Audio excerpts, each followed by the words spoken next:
आप सभी भाई बहनों का आध्यात्मिक ज्ञानात्मक चैनल की संध्या बेला ज्ञान कक्षा में एक बार फिर स्वागत है। आज की चर्चा का विषय है नींद एक आवश्यकता या सुख। और सुख के बाद ही हमने एक शब्द लिखा है आनंद, और सुख और आनंद के बीच में एक तीर सा लगाया है सात्विक स्थिति की ओर, और एक प्रश्न आनंद के आगे इसलिए लगाया कि इन सभी स्थितियों को ज्ञानपूर्वक आप और हम समझें। देखिए, यूं तो हम बार बार तमोगुण की निंदा निंदा करते ही रहते हैं, क्योंकि शास्त्र में भी कहा गया कि तमोगुण की निंदा करो, रजोगुण की उपेक्षा करो, उसके प्रति उदासीन रहो और सतोगुण की प्रशंसा करो। ये एक सूत्र रूप में शास्त्रों में कई बार मुझे पढ़ने में आया है, लेकिन इनके पीछे के देखिए अर्थ भावार्थ आपको में समझ नहीं होते। मात्र शब्दों को ही पकड़कर आप हम आगे आध्यात्मिक यात्रा पर निकल नहीं पाते। देखिए, जब हम शब्दों पे अटक जाते हैं तो अक्सर कुछ भटकाव की स्थितियां होती हैं, क्योंकि शाब्दिक स्थितियों के तो देखिए एक सीमित एक अर्थ होते हैं। ये तो देखिए अर्थों की स्थितियां भी समझ लेना एक अच्छी स्थिति है। देखिए, अर्थ भी तभी समझ में आते हैं जब आपके हमारा बुद्धि रूपी बल्ब ऑन रहता है, और फिर जब हम इन अर्थों पर एक गहन चिंतन करते हैं, मंथन करते हैं। देखिए, मंथन चिंतन ये सभी स्थितियां जब शोध का रूप धारण कर देती है, जैसे देखिए भौतिक उपकरणों का जो आविष्कार होते हैं, उसके पीछे भी देखिए सात्विक एक व्यक्तियों की, मनुष्यों की एक उसमें एक बहुत ही गहरी मेहनत होती है। वो भी उस पर शोध करते हैं। ये जो आपके हमारे हाथों में मोबाइल है, लैपटॉप है, जिसके कारण देखिए मैं सुबह ब्रह्म मुहूर्त ज्ञान उपदेश कक्षा, शाम को संध्या बेला ज्ञान कक्षा की वीडियो आप भाई बहनों तक पहुंचाने में समर्थ हो पाता हूँ। ये भी देखिए भौतिक उपकरणों का आविष्कार यदि नहीं हुआ होता तो फिर ये स्थितियां बन नहीं पाती, क्योंकि प्राचीन समय में तो देखिए गुरुओं द्वारा कुछ एक साधारण स्थितियों में एक ज्ञान की चर्चाएं होती थी। लेकिन आज कुछ स्थितियां विशेष स्तर पर देखिए बदल गई हैं। इन सात्विक स्थितियों का, इन आविष्कार की जो स्थितियों का आपको में सदुपयोग करते हुए अपने जीवन की एक सात्विक ऊंचाइयों की ओर ले जाना चाहिए। अन्यथा यदि हम इन उपकरणों को राजसी स्थिति में या तामसी स्थितियों में ही एक मनोरंजन के रूप में या अनीतिगत कार्यों को करने के दृष्टिकोण से इनका संग करते हैं, तो आपके मेरे जीवन में किसी भी प्रकार का कोई उत्थान की स्थितियां, उन्नति की स्थितियां बन नहीं पाती। इसलिए देखिए हमें शब्दों की स्थितियों को ज्ञानपूर्वक समझना है। और नींद, देखिए तमोगुण का अभिप्राय नींद से भी लिया जाता है, इसलिए आज हमने नींद शब्द को काले रंग से दर्शाया है। और ये नींद देखिए हम रात को अक्सर हम बार बार कहते हैं ना कि रात को जल्दी सो जाना चाहिए। ये एक बहुत ही साधारण सी स्थिति है, ये प्रकृति की एक व्यवस्था है। यूँ तो देखिए तमोगुण, रजोगुण और सतोगुण जब इनकी समअवस्था होती है तो उसको प्रकृति कहा जाता है।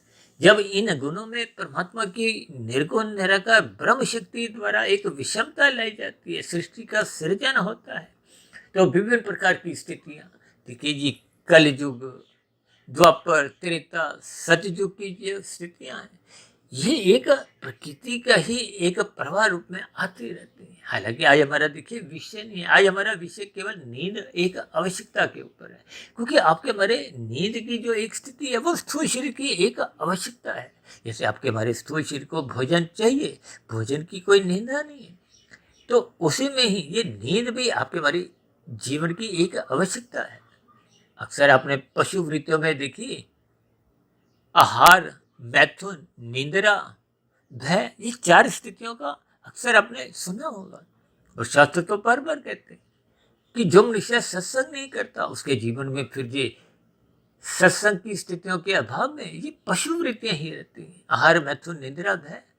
हालांकि देखिए इन सभी स्थितियों के आपको में गहरे भावार्थ समझने होते हैं, क्योंकि मनुष्य योनि को एक साधारण स्थितियों में रजोगुण से जोड़ा जाता है, मनुष्य से नीचे की जितनी जोनियां हैं उनको तमोगुण से जोड़ा जाता है, और मनुष्य से ऊपर की जोनियां यहाँ ऊपर की जोनियों का अभिप्राय देखिए विशेष स्तर पर स्वर्ग जोनियों से भी लिया जाता है, और ऊपर की जोनियों का अभिप्राय जो मनुष्य साधना आरंभ कर देता है, क्योंकि मनुष्य जोनि साधना करने का एक अवसर है। देखिए कर्म जोनि तो हम सभी मनुष्यों पर ही एक कर्म फल सिद्धांत के अंतर्गत ये कर्म करने की स्थितियां हैं, यानी कि हम सभी भाई बहन कर्म जोनि में ही गिने जाते हैं। और कर्म फल सिद्धांत के अनुसार जैसी जैसी आप और हम कर्म करते हैं, उन्हीं का ही एक फल रूप में अनुकूल प्रतिकूल परिस्थितियां मिलती हैं। और जो जो नीचे की 80 लाख प्रकार की जोनियां, ये तो दंड रूपी स्थितियां हैं। जैसे भौतिक जगत में भी देखिए जो कानून का उल्लंघन करता है, आरंभिक स्तर पे तो क्या होता है, उनके चालान करते हैं। जैसे यातायात के नियमों का जब आप पालन नहीं करते, अक्सर हम तो बार बार कहते रहते हैं लाल बत्ती पे रुको, अब जो नहीं रुकते या और कुछ ऐसी स्थितियों का उल्लंघन करते हैं तो उनके चालान करते हैं। यहाँ के चालान से यदि मनुष्य बच भी जाए तो प्रकृति जो एक अदालत है, परमात्मा की एक व्यवस्था है, उस परमात्मा की व्यवस्था में देखिए किसी भी प्रकार के न्याय की स्थिति में कोई गिरावट आने का प्रश्न ही नहीं है। और परमात्मा किसी का भी पक्षपात नहीं लेते, लेकिन परमात्मा एक परम दयालु भी है। इसलिए तो परमात्मा ने नीचे की जोनियों को क्रमशः अचेत रखा है, भले ही वो दंडमयी जोनियां है। जब मनुष्य जोनि पाकर आप अपने जीवन में कानून का उल्लंघन करते हैं या शास्त्र विरुद्ध अपना एक पाप कर्म कर जाते हैं, तो फिर निश्चित रूप से आपका हमारा कर्माशय बिगड़ता है। देखिए यहाँ के चलानों से यदि मनुष्य बच जाता है तो परमात्मा की व्यवस्था में, जिसको अक्सर हम देखिए पाप कर्मों को गैर जमानती वारंट से जोड़कर समझाते हैं, यानी कि आपका हमारा किया गया छोटे से छोटा पाप कर्म भी वो एक गैर जमानती वारंट के साथ आपके कर्माशय में जाता है, उसका भुगतान आपको हमें करना होता है। देखिए पुण्य कर्मों का जो अनुकूल परिस्थितियों के रूप में आपको में सुख मिलते हैं, उनका तो आप और हम त्याग कर सकते हो, परोपकार के कार्यों में लगा सकते हो। देखिए परोपकार के कार्यों में यदि सकाम भाव से लगाते हो तो उनका फिर दोबारा से एक फल माया के सुखों के रूप में ही मिलता है। और यदि आप उन सुखों को निष्काम भाव से दूसरों के जीवों में या अन्य मनुष्यों के प्रति लगा देते हो, तो फिर आपके बड़ी कर्म योग, ज्ञान योग, भक्ति योग की स्थितियां बनती हैं। ये योग का जो अभिप्राय है ये परमात्मा की ओर ले जाता है। और परमात्मा की ओर ले जाने का मतलब क्या है कि जब आपका बड़ा आनंद पाने का, एक परम सुख पाने की मन में इच्छा जागृत होती है। देखिए आत्मा ज्ञान स्वरूप है, परमात्मा आनंद स्वरूप सकता है। और शास्त्रों में तो ये नींद जो कि आपके बड़े स्थूल शरीर की आवश्यकता है, इस नींद को भी एक आनंद की झलक से जोड़ा गया है। देखिए संसार में जितने भी सुख है, गंध, रस, रूप, स्पर्श और शब्द, ये सभी के सभी सुख कहीं कुछ क्षणिक कहे गए हैं या अल्पकालिक कहे गए हैं। और शास्त्रों में तो देखिए जो सतोगुण का जो एक माया का गुण है, उसको भी एक विशेष सुख से लिया जाता है, क्योंकि माया में 3 गुण, तमोगुण, रजोगुण, ये दोनों गुणों को बंधनदायक कहा गया और सतोगुण को मुक्तिदायक कहा गया, क्योंकि सतोगुण का संग करना ही सत्संग की स्थिति है, जिसके फलस्वरूप आपका हमारा स्थूल शरीर देखिए एक संतुलित, व्यवस्थित, स्वस्थ बना रहता है। और सूक्ष्म शरीर जिसमें मन बुद्धि के स्तर पर एक सात्विक स्थितियां बनती हैं। जब मन बुद्धि के स्तर पर सुधार होता है तो निश्चित रूप से आपका हमारा कारण शरीर सात्विक बनने लगता है, शुभ संस्कार बनने लगते हैं। शुभ संस्कार बनते हुए वो जो पहले के बुरे संस्कार बने हुए थे उनको क्रमशः कमजोर करते हैं, समाप्त करते हैं, दग्ध बीज करते हैं।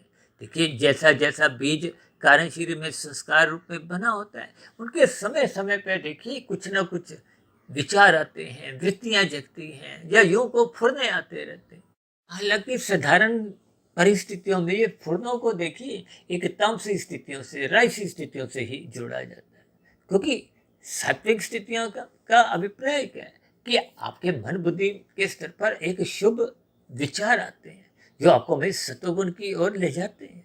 देखिए जब आपके हमारे मन बुद्धि के स्तर पर एक सात्विक स्थिति मजबूत होती है तो अक्सर ऐसे सात्विक मनुष्यों को ये नींद भी देखिए कारण शरीर के स्तर पर एक सुषुप्ति की अवस्था में आती है। देखिए, नींद का आरंभिक स्थिति क्या है? जब आप स्थूल शरीर के स्तर पर एक आरामदायक स्थितियों में चटाई पे, पलंग पे या किसी भी स्थितियों में देखिए चारपाई पे लेट जाते हो, तो वो एक स्थूल शरीर के स्तर पर एक आराम की स्थितियां होती हैं। जब तक स्थूल शरीर आरामदायक स्थितियों में रहता है तब तक नींद अभी आती नहीं है। नींद तब आती है जब मन बुद्धि के स्तर की स्थितियां, यानी कि मन में जो निरंतर चिंतन विचारों की श्रृंखलाएं चलती रहती हैं, ये जब रुक जाती हैं, कब रुकती हैं? देखिए, ये कुछ ऐसी स्थितियां बन जाती हैं कि आपको में नींद आ जाती है, यानी कि आपका मेरा स्थूल शरीर के साथ साथ जब मन बुद्धि की एक स्थितियां रुक जाती हैं, क्रियाएं रुक जाती हैं, तो आपको में नींद आ जाती है। हालांकि देखिए, नींद में जब स्थितियां कुछ स्वप्नों की होती हैं, तो उस स्थिति विशेष में ये जो मन एक कल्पनाओं के दौर में स्वप्नों की दुनिया में भी खोता है। हालांकि उन स्वप्नों की दुनिया में देखिए, जब हम अच्छे सपने देखते हैं तो आपको में उस सपनों की दुनिया में भी अच्छा लगता है, और कभी कभी हम कुछ सपनों की दुनिया में डर जाते हैं, कुछ डरावने स्थितियां आती हैं, तो कभी कभी आप और हम उठ भी जाते हैं। देखिए, इनका एक सामान्य स्थिति में आपने एक भाव लेना है, यानी कि नींद एक आवश्यकता तो स्थूल शरीर की है ही है कि आपको में आराम चाहिए। जब मानसिक स्तर पर आपको में सपने नहीं आते, तो आपका मतलब फिर स्थूल शरीर सूक्ष्म शरीर दोनों सो जाते हैं। दोनों जब सो जाते हैं तो कारण शरीर की स्थिति में जैसी जैसी सात्विक स्थितियां होती हैं, उन स्थितियों में आपको में फिर वो गहरी नींद आती है। देखिए, अक्सर गहरी नींद की जो एक स्थितियां हैं, वो सात्विक महापुरुषों की ही अधिक बनी रहती है। एक संसारी मनुष्यों को अक्सर देखिए सपने आते ही रहते हैं, क्योंकि हमने देखिए आवश्यकता शब्द को सफेद रंग से दर्शाया है और नींद को एक काले रंग से दर्शाया है। ये एक इसकी यथार्थ स्थिति है। और नीचे हमने देखिए दो स्थितियां लिखी हैं, एक हमने लिखी है सुख की और दूसरी आनंद की। सुख और आनंद में देखिए बहुत अंतर है। यूँ तो देखिए साधारण शब्दों में बार बार कहा जाता है कि जीवात्मा आत्मा का जो एक लक्ष्य होता है वो सदा ही सुख प्राप्ति का होता है। देखिए, कोई अनपढ़ हो चाहे पढ़ा लिखा हो, भारतवासी हो चाहे पाकिस्तानी वासी हो, चाहे अमेरिका का रहने वाला हो, कोई भी मनुष्य हो, किसी भी स्तर पर हो, सभी के सभी मनुष्य सुख चाहते हैं। जो मनुष्य पाप कर्म भी करते हैं, देखिए कोई मनुष्य लाल बत्ती भी पार करता है तो किस लिए? वो सुख पाने के लिए। दुख कोई नहीं चाहता। हालांकि इन सभी स्थितियों का आपने कोई गलत भाव से अर्थ नहीं समझना, यानी कि सुख पाना आत्मा का एक विशेष लक्ष्य बना रहता है। लेकिन शास्त्रों में उस परम लक्ष्य की प्राप्ति के लिए आनंद शब्द जोड़ा है, यानी कि हम परम सुख चाहते हैं। जो संसारी सुख जितने भी हैं, देखिए चाहे कोई प्रधानमंत्री की स्थिति पे हो, राष्ट्रपति हो, बड़े से बड़ा उद्योगपति हो, जो एक साधारण मनुष्य पूरे जीवन भर भी 1 करोड़ नहीं कमाता, ऐसे कितने ही उद्योगपति हैं जो प्रतिदिन ही 100-100 करोड़ कमाते हैं। उन मनुष्यों की भी स्थितियां देखिए कुछ विशेष परम सुख की तो बन नहीं पाती, क्योंकि परम सुख तो इस भौतिक जगत में है ही नहीं।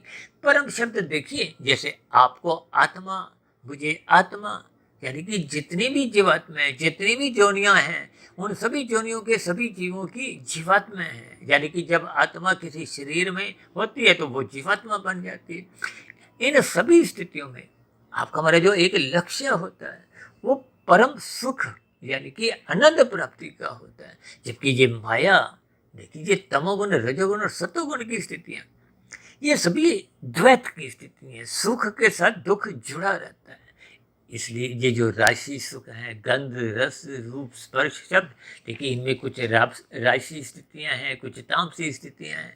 तामसी स्थितियों में तो आपका बड़ा सुख भी देखिए क्षणिक होता है, कुछ सेकंड्स का कहो, कुछ मिनट का कहो। राशि सुखों में देखिए कुछ दिनों की स्थितियां हो सकती हैं, कुछ महीनों की भी हो सकती हैं। अब ये जो मान प्रतिष्ठा पद की स्थितियां हैं, ये भी कुछ समय की होती हैं। देखिए प्रधानमंत्री पद हो या और भी देखिए स्थितियां होती हैं। यानी कि आपके हमारे जीवन में ये जो भौतिक जगत की स्थितियां हैं, ये कभी भी परम सुख की प्राप्ति दिलवाने में असमर्थ है, क्योंकि माया में परम स्थिति तो है ही नहीं। माया को जड़ कहा जाता है। प्रकृति के 3 गुण, तमोगुण, रजोगुण और सतोगुण को नित्य भले ही कहा जाता है। इन 3 गुणों से ही ये जो ब्रह्मांड का प्रसारा है 23 तत्वों में, देखिए इस ब्रह्मांड को तो 24 तत्वों का कहा गया है, जिसमें 23 तत्व अनित्य हैं। भले ही करोड़ों अरबों वर्षों तक बने रहते हैं, लेकिन नित्य तत्व 3 गुणों की स्थिति है। इसी तरह आपके मेरे 3 शरीर, स्थूल शरीर, सूक्ष्म शरीर, कारण, इसमें भी देखिए 24 तत्वों का एक पिंड है। इसलिए हम सभी भाई बहन ये जो 24 घंटे ही जो सुख चाहते हैं, आजकल तो देखिए 24/7 की स्थितियां अक्सर आपने सुनी होंगी, आपके व्यवहार में, चिंतन में आती रहती है। 7 दिन 24 घंटे आपको हमें सुख चाहिए। ये सुख आप और हम ढूंढते तो परम सुख है, जबकि माया में ये द्वैत की स्थिति है। सुख के साथ दुख जुड़ा रहता है, दिन के साथ रात जुड़ी हुई है, गर्मी के साथ सर्दी, ये सभी द्वैत की स्थितियां हैं। इस द्वैत की स्थितियों को आपको हमें ज्ञान पूर्वक समझना होता है। इसलिए तो ये प्रकृति की जो एक गुणों की स्थितियां हैं, भगवान श्री कृष्ण जी ने इन 3 गुणों के ज्ञान को गुणतम ज्ञान से जोड़ा है।